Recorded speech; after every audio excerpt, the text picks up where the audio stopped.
దివిక్ ఇవాళ మా special guest అండి. వరల్డ్ ఐవీఎఫ్ డే సందర్భంగా యాక్చువల్లీ అన్ప్లాన్ గా వచ్చాడు. నాకు ఇంకా బాగా గుర్తు, వీళ్ళ మదర్ ట్రీట్మెంట్ కి వచ్చినప్పుడు ఏంటంటే, డాక్టర్ నాకు ఐవీఎఫ్ కి వెళ్దాం అనుకుంటున్నాను, బట్ బేబీ ఎలా వస్తుందో, అబ్నార్మల్ గా ఏమన్నా పుడతారా, బికాస్ మనం న్యాచురల్ ప్రాసెస్ లో కాకుండా ఆర్టిఫిషియల్ గా చేస్తున్నాం కదా, ఏమన్నా ప్రాబ్లమ్స్ ఉంటాయా బేబీకి అని అడిగారు. నేను చెప్పడం కాదండి, ఇదిగో లివింగ్ ఎగ్జాంపుల్. ఎంత యాక్టివ్ గా ఉన్నాడో మీరే చూస్తున్నారు కదా. న్యాచురల్ గా వచ్చిన ఐవీఎఫ్ లో వచ్చిన బేసికలీ ఎగ్ స్పర్మ్ హెల్దీగా ఉంటే ఆబ్వియస్లీ ఆ బేబీ ఆర్ ఎంబ్రియో హెల్దీగా ఉంటుంది, ఎట్లాంటి హెల్త్ ప్రాబ్లమ్స్ రావు.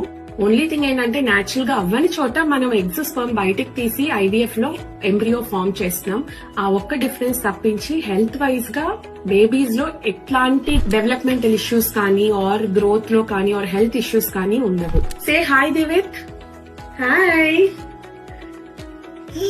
హాయ్